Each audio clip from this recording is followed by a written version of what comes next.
Today I'm reviewing my Gourmia Electric coffee grinder, and up to this point I've always used a hand crank, so this little contraption is awesome for me.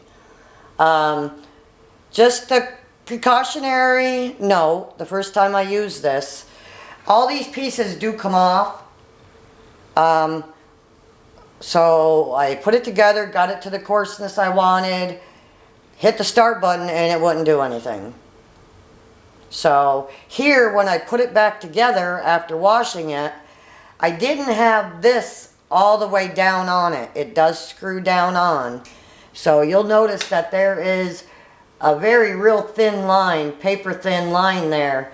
So if it's anything more than that, it's not on properly. Just screw it down more and it will work. But on with the review. Everything is detachable. This is the lid.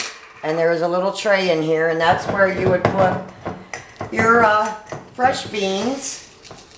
It says don't overfill because it won't work properly. So we're just going to put it about halfway. I'm going to put the lid back on. And here is your coarseness dial. There's real thick, and then there's real thin. I noticed I like mine on 2 or 3, depending on 2 for the first cup.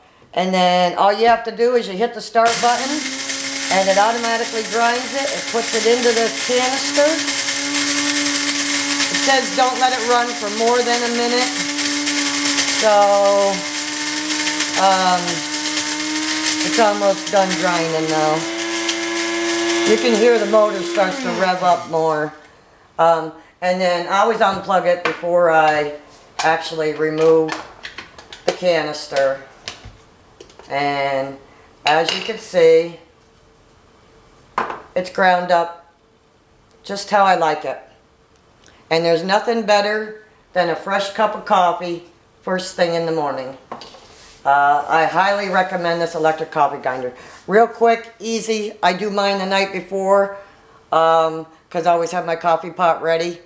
Set it on a timer. So, still fresh as can be. Awesome product, highly recommended.